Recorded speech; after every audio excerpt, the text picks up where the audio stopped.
உங்கள் தேவைகளை எண்ணி கலங்கிக் கொண்டிருக்கிறீர்களோ? உங்கள் சூழலை எண்ணி பயந்து கொண்டிருக்கிறீர்களோ? ஏதோ ஒரு காரியம் உங்களை அழுத்தி மன நிம்மதியையும் சமாதானத்தையும் கெடுத்து கொண்டிருக்கிறதா?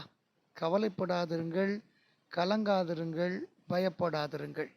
ஆம், நம் ஆண்டவராகிய இயேசு கிறிஸ்து நம்மோடு கூட இருக்கிற பொழுது நாம் பயப்படவோ கலங்கவோ வீணான காரியத்தை குறித்து யோசிக்கவோ வேண்டாம். ஏனென்றால் அவர் நமக்கு நன்மை செய்கிறவராகவே இருக்கிறார்.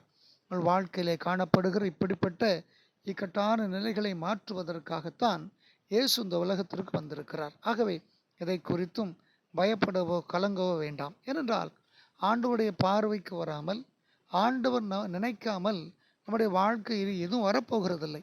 அவர் உங்களோடு கூட இருந்து பலத்த விதமான அற்புதங்களை செய்வார். ஏதோ ஒரு தேவைக்காக ஜெபித்துக் கொண்டிருக்கிறீர்களா?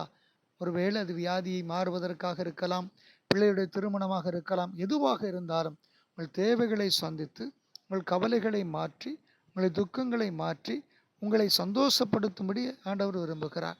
வேதம் சொல்லுகிறது, நீங்கள் விசுவாசம் உள்ளவர்களாகி ஜெபத்தில் எவைகளெல்லாம் கேட்பீர்களோ அவைகளெல்லாம் பெற்றுக்கொள்வீர்கள். அது மாத்திரமல்ல, நீங்கள் என் நாமத்தினாலே ஒன்றும் கேட்கவில்லை, கேளுங்கள், உங்கள் சந்தோஷம் நிறைவாக இருக்கும்படி பெற்றுக்கொள்வீர்கள். உங்கள் சந்தோஷம் நிறைவாக இருக்க தேவனிடத்தில் கேட்டு பெற்றுக்கொள்ளுங்கள்.